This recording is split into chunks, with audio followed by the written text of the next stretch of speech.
seducir. Estos cursos en un 80% están dirigidos a hombres.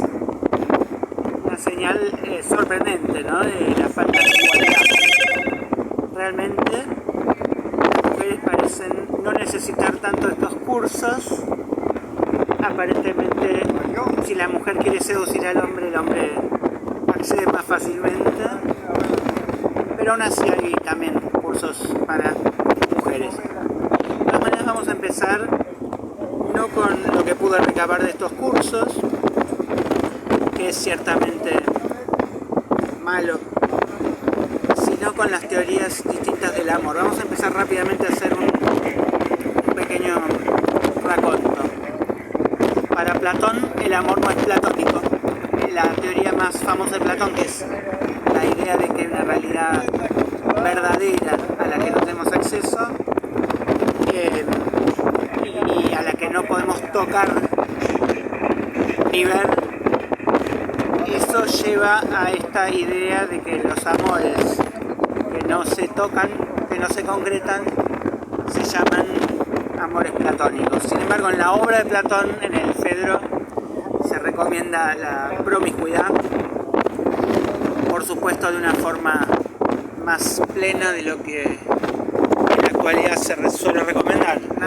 En la actualidad se trata de solucionar, ante la crisis de la idea del amor para toda la vida, esto de cómo abrir la pareja con una serie de pactos que impliquen un cuidado, una responsabilidad afectiva, y entonces nadie pueda sentir que el hecho de que tu esposa esté haciendo el amor con otro sea de algún modo ultrajante, una traición. No, porque de algún modo te explica una coach de apertura de parejas que la verdadera intimidad pasa por compartir, ver la tercera temporada de Envidiosa o algo así. Bueno, para Platón lo importante era no confundir lo que era un mero objeto de deseo y lo que era una mera imagen, una sombra del amor, con el amor mismo. En ese sentido, un adelantado, ¿no? Vamos a hablar un poquito de Denis de Rougemont, cuyo libro recomiendo enormemente. Denis de Rougemont hace un recorrido por lo que es el amor medieval, el amor cortés, pero en esa deriva vemos muchas cosas con una pizca de ingranus vemos, digamos, en miniatura muchas cosas que suceden con todo enamoramiento, ¿no? En todo enamoramiento existe un tipo de idealización en la cual realmente hay hasta una fetichización y en un mechón de tus cabellos yo haré proezas y hazañas así. Y no hay solamente el deseo de consumar una unión física, sino también de prolongar la exaltación de la víspera para instrumentalizarla en una motivación para hacer cosas. Entonces es muy interesante ese libro, es muy interesante en general toda la recuperación que han hecho los franceses de la Edad Media, porque realmente siempre hay que pensar que no puede ser cierto lo que nos explican en la escuela, que hubo los grandes genios de la antigüedad clásica, luego el cerebro humano se detuvo, coma cerebral durante todo el medioevo, y entonces vino la Ilustración, el Renacimiento. No, el problema es que, como siempre sucede, la inteligencia puede posarse sobre pilares muy endebles o muy tontos. Por ejemplo, para mí la astrología no es científica y no da cuenta de ninguna realidad. Puede servir, por supuesto, para la necesidad de creer en la magia y para calmar las emociones y lo incontrolable del porvenir, pero sobre el tarot, la carta astral y todas esas para mis supersticiones, se ha erigido un sistema muy inteligente y casi con unas explicaciones científicas, ¿no? Y lo mismo pasaba con las llamadas discusiones bizantinas y por este motivo vale la pena recuperar los pensamientos del medioevo, que no estaban mal en su agudeza, estaban mal en su lugar, digamos. Como dicen en inglés, he has a big heart, but he has it in the right place. Bueno, las diferentes teorías del amor, el amor romántico en tiempos franceses, toda la galantería, también bastante similar a las ceremonias de la corte, ¿no? La cortesía tiene mucho que ver con el origen de esas costumbres. Luego tenemos, pero lo vemos en los animales, la galantería, la coquetería, los bichos de luz que emiten, el macho de la luciérnaga emite una serie de frecuencias de luz, o sea, la luz de ellos es puramente para el amor, digamos, es una luz de calentura, es una luz para cuando están en celos, es una luz que indica quiero fornicarte. Y yo pensaba que era una luz que servía como linterna a los bichos de luz, no. Y las hembras se hacen las tontas salvo que tengan interés. Entonces van desfilando los machos con distintas emisiones de luz. Luz. Pasa otro y hace luz. Y la hembra, bueno, si llega a tener interés, replica luz y ya está indicando cuál macho quiere. Si no llega a tener interés, se hace la tonta y es como si estuviera bloqueado en WhatsApp y te enterás que había una hembra ahí en el oscuro. Bueno, vamos a hablar ahora del amor en tiempos de Freud. Freud reconceptualiza lo que es el amor al darle una prioridad vital a la energía sexual ampliamente entendida, ¿no? O sea, fue ampliamente mal entendido Freud, pero lo que se refiere con sexo no es la mera genitalidad, ni mucho menos la penetración, se refiere a la fuerza vital prácticamente. Él considera que los seres humanos estamos insuflados, electrificados, imantados por una fuerza de índole sexual. Y eso se ve ya desde los cuidados de la madre al bebé, que también son en este sentido considerados sexuales. Está comprobado que sin esas caricias y esos cuidados iniciales, el bebé, aunque tenga, lo descubrió Spitz, el hospitalismo, que el bebé tenga sustento, digamos, alimentario y abrigo, el bebé muere de marasmo. Es decir, que necesitamos eso, llámese o no sexual. Freud lo llama sexual y al llamarlo sexual lo digamos que subsume lo que nosotros habitualmente llamamos amor y consideramos una cosa importantísima, mucho más amplia, mucho más elevada. Bueno, Freud lo considera como una excreción, un efecto secundario, una digamos un efecto no deseado, una deriva, una deformación, una espuria versión adulterada de lo que no es más que deseo sexual. Cuando la meta de esta calentura se ve inhibida, entonces se produce una, podríamos decir, desentificación, ¿no? Una mojigatización, una versión Disney pasteurizada, que son emociones tiernas, pero la ternura es simplemente salvaje calentura que se ve él lo utiliza en la metáfora de la sublimación, que es como, por ejemplo, podemos pensar la evaporación de las gotas de agua, es una transformación de los metales, ¿no? Es decir, que para Freud el amor es una, llamémosle, superestructura, pero realmente es peor que eso. El amor es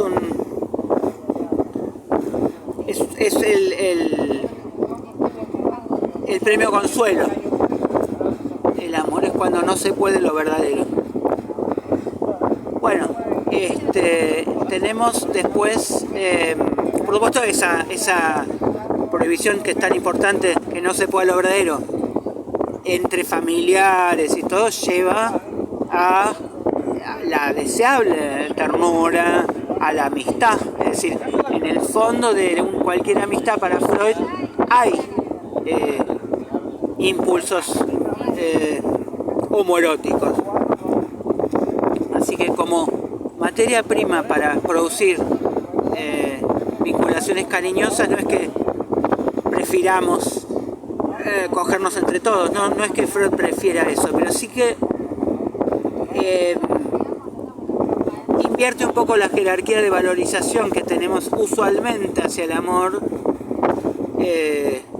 al que consideramos también por culpa de la Iglesia algo elevadísimo y generosísimo y lleno de desinterés, falta de egoísmo.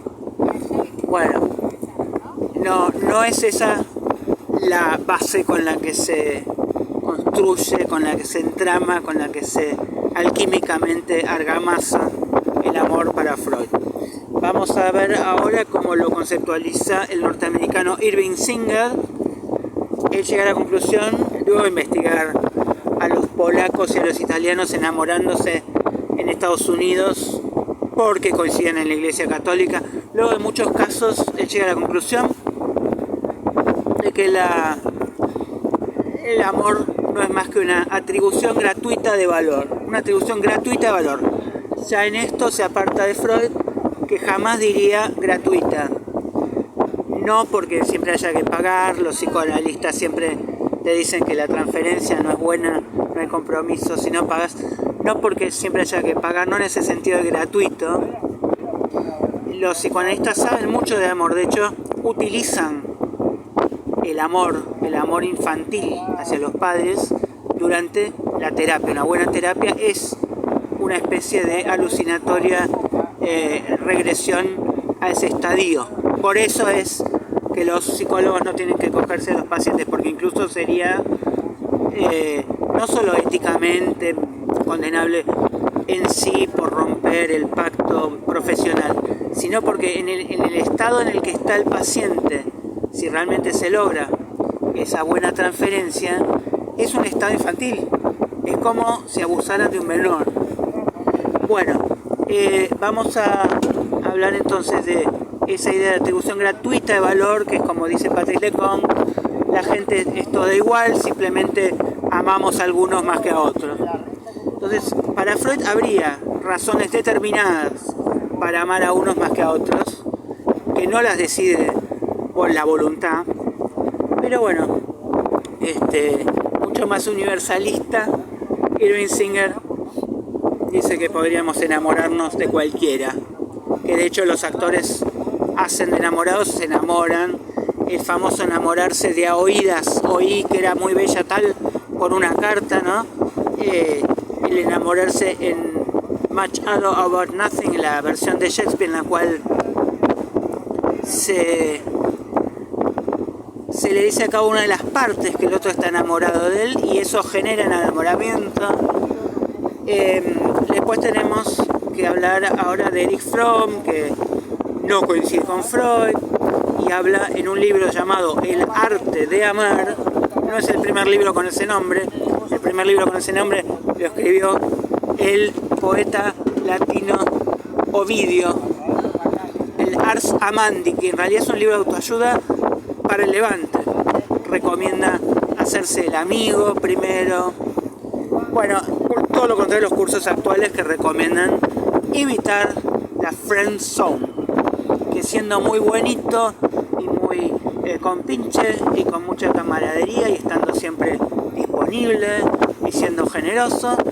Uno es condenado a que te caratule la chica como un muy buen amigo, y eso está como en un terreno diferenciado de lo sensual, de lo excitante. Entonces es interesante porque uno suele ser educado como que la mujer es una porcelana frágil que hay que proteger y con mucha delicadeza comunicarle nuestras bestiales barrabasadas de macho. Mientras que las investigaciones concluyen lo mismo que Ovidio: en todas las hembras el deseo sexual es más fuerte, en todos los mamíferos, y lo que dijo Tiresias, que se había convertido en mujer como castigo por ver copular a dos serpientes, y entonces supo lo que era ser hombre, supo lo que era ser mujer, y cuando le preguntan quién obtiene más placer en el sexo, responde sin dudarlo: si de 10 partes se compone el placer, 9 son de la mujer.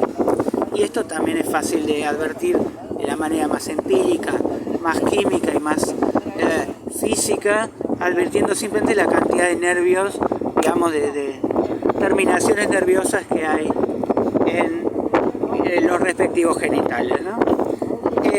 Entonces Ovidio recomienda hacerse el amiguito, mientras que Erich Fromm dice que no tenemos que tomar al amor de la manera capitalista que lo tomamos, de la manera consumista, como algo que vamos a adquirir, como un bien, como una posesión. Más bien, el arte de amar consiste en poder ofrecer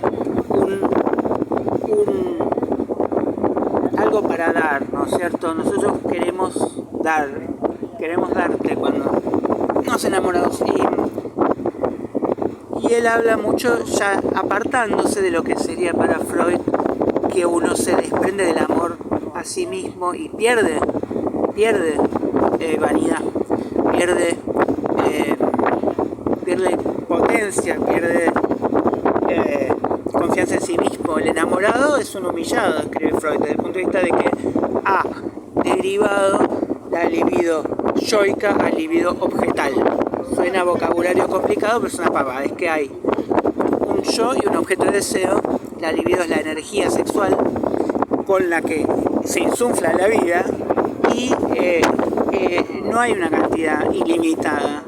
Entonces, o bien tenemos el amor puesto en nosotros mismos, los grandes narcisistas se los llama, por ejemplo, a los niños, también a los humoristas, en algún sentido a los payasos, considera que tienen muy puesto sobre sí el amor por la capacidad de, mediante el humor, sustraerse a también las imantaciones ajenas. Y él habla ahí también de los michis, de los gatitos, de los felinos. Una mala traducción que dice los carniceros. Entonces uno se imagina que los grandes personajes narcisistas de la sociedad son Pepe, el que me corta el cuadril, pero no. Habría que dar unos bifes aquí, acuñó esa mala traducción.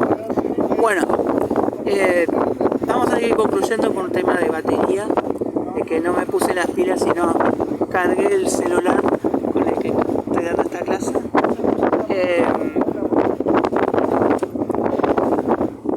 Las recomendaciones para seducir mujeres en lo que es la mayoría de los cursos actuales son muchos de esos consejos medio manipulativos. Por ejemplo, el estupidísimo consejo de tardar el doble de lo que tardan en mandarte mensajes, ¿no? Por ejemplo, si te manda un mensaje, supongamos que es una chica intensa, y te manda un mensaje cada 2 horas, un mensaje simpático, te recomendé por tu trabajo un amigo, un mensaje no agobiante, pero cada 2 horas. Entonces nosotros tenemos que hacerlo cada 4 horas. No mostrar demasiado interés suscita el interés, ¿no? Todos somos como un poco histeriquianos, no en el sentido clínico. Esa incertidumbre costumbre además generar como respuesta y de pronto un vacío, un juego de ambigüedad y que obligue al otro a dedicar energías pensando en uno. Y luego, bueno, se hizo un experimento donde se ponía a un hombre a esperar a una chica a cruzar un puente, pero se hacía con un puente normal y seguro y con un puente colgante absolutamente peligroso. El puente peligroso era difícil de cruzar. Una vez que la chica llegaba con toda la adrenalina de cruzar el puente peligroso, este hombre no es que la abrazaba, pero un poco la ayudaba a incorporarse a la parte final. Bueno, de acuerdo a la encuesta, aunque era el mismo hombre, preguntaban, ¿te resultó sexy, te resultó atractivo el que te recibía? Y el resultado fue en el puente, sólido, tranquilo, en la meseta, en el lugar donde no había peligro alguno, que es lo que uno estúpidamente como hombre quiere prometerle a la princesa, todas las seguridades, garantías, seguridad económica, estabilidad emocional, tranquilidad. No, le gusta más la montaña rusa. Mucho más excitada, se quedaba súper cachonda, decía, este tipo está re fuerte, es un potro que raja la tierra, cuando venía del gran peligro.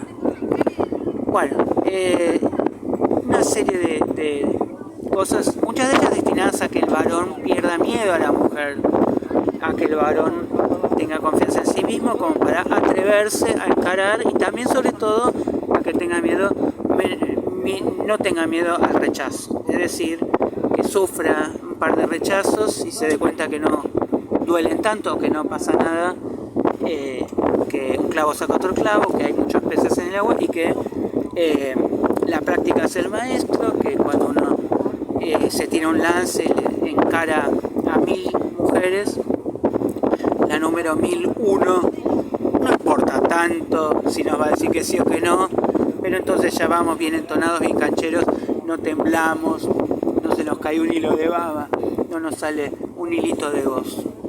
Y que en definitiva, bueno, aún en esta época seguimos el cortejo más o menos tradicional, el varón es el que tiene que proponer, tomar la iniciativa, dar el puntapié inicial en un sentido figurado, y la mujer es la que puede responder a esto, y al responder va también como tratando de sacar la ficha del tipo. El hombre como de alguna manera no tiene una curiosidad tan grande por sacarle la ficha. Al hombre no le interesa en qué mes nació, no le interesa qué colegio fue, cuál es el gusto de helado favorito, más que para ganársela, para atracársela, para hacerle el verso, para mantenerla relajada durante el chamullo. Entonces también la tiende a hacer hablar de ella, para que ella hable mucho, y entonces se da esa inversión de los términos. A la chica le interesa conocer el alma insondable del macho, aunque no tenga alma, ¿no? Pero ella le atribuye una y la quiere decodificar y lucha contra eso y duda porque quiere. Estamos en la época de las red flags. Entonces, hoy en día, con toda la liberalización sexual, con los métodos anticonceptivos y con no hay una condena a la promiscuidad, todo lo contrario, una condena a la caída del catre, al virgo. Entonces, hoy en día que todos tenemos que ser atletas sexuales, que hay Viagra, que hay gimnasios, que hay maca peruana, todo esto, aún así, en las estadísticas en todo el mundo, en las sociedades más avanzadas, en las sociedades con más ocio, porque en el informe Kingsley se descubría que la gente que más hacía el amor era la que más tiempo libre tenía, los gángsters, por ejemplo. Ha disminuido la cantidad de coitos per cápita en el planeta, y no me refiero a las restricciones impositivas que tienen los chinos, me refiero a Europa, me refiero a Norteamérica, me refiero, bueno, a Argentina también. Ahí la gente hace menos el amor que antes. Yo me pregunto por qué. Una cosa podría ser porque se alerta contra mal de amores, y entonces la gente se preserva individualistamente. Es parte de una gran corriente para alentar el individualismo, para vender más, porque se venden más cosas a los individuos que si la familia lo puede compartir. Pero en este caso hay también toda una tendencia de los psicólogos, de los coaches existenciales, como para alertar a las personas que hagan gimnasia, coman pescado, vean verde, todo lo que hace bien. Y en cuanto al amor, bueno, la cautela hace bien, ir muy de a poco viendo si uno se siente bien, cómodo con esa persona, como para que... Entonces, no dejarse, no hay para nada, digamos, no están enamorados del amor, un culto a lo romántico, todo lo contrario. Hay, fíjate bien, porque este desconocido podría ser, no digamos, un traficante de órganos, un asesino serial, pero se ha patologizado tanto la vida cotidiana que bastan muy poquitas cosas como para temer que este desconocido, que salió una cita, cenamos, parecía bárbaro, sea un poco lo que sea, obsesivo, un poco emocionalmente, no sé, frío, todo lo contrario. Todas estas cosas han llevado a esta época yo creo que también sumado al hecho de la gran, presuntamente emancipatoria separación entre sexo y amor, con lo cual realmente se han hecho experiencias como muy vacías, sin significado, y entonces la gente dice, bueno, para eso prefiero masturbarme, estar solo, porque es más o menos igual de vacío o más vacío muchas veces. Uno al masturbarse nunca está solo, ¿no? El ser humano copula con íncubos y súcubos, escribe Octavio Paz en La llama doble, su libro sobre erotismo. El ser humano tiene fantasmáticamente una persona inmente, ¿no? De hecho, hasta se dice con la liberalidad que ahora, che, qué buena que estás, te dediqué una noche, como si uno le ofreciera un ramillete de flores, ay, gracias, bueno, y la chica se siente halagada porque el hombre, al practicar su onanismo, puso en su cerebro las imágenes del cuerpo de ella.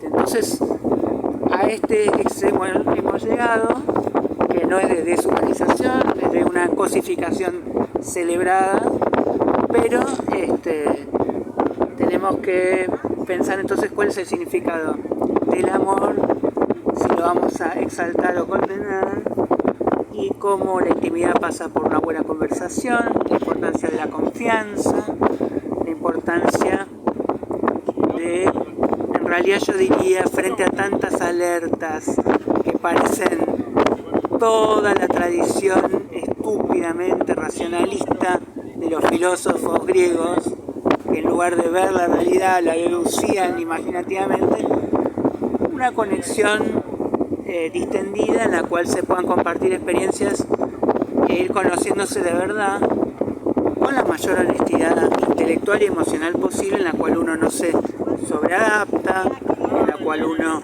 no se reinventa, porque esa es la parte falopa del amor. En esa exaltación uno tiene una nueva identidad, idealmente conservar la vieja y un poco inevitable que tarde o temprano inexorablemente aflora la identidad más o menos acostumbrada, es a poder desplegarla, ponerla en juego para compartir y ver si es compatible, si hay afinidades, si hay placer, si hay juego, si hay inspiración mutua,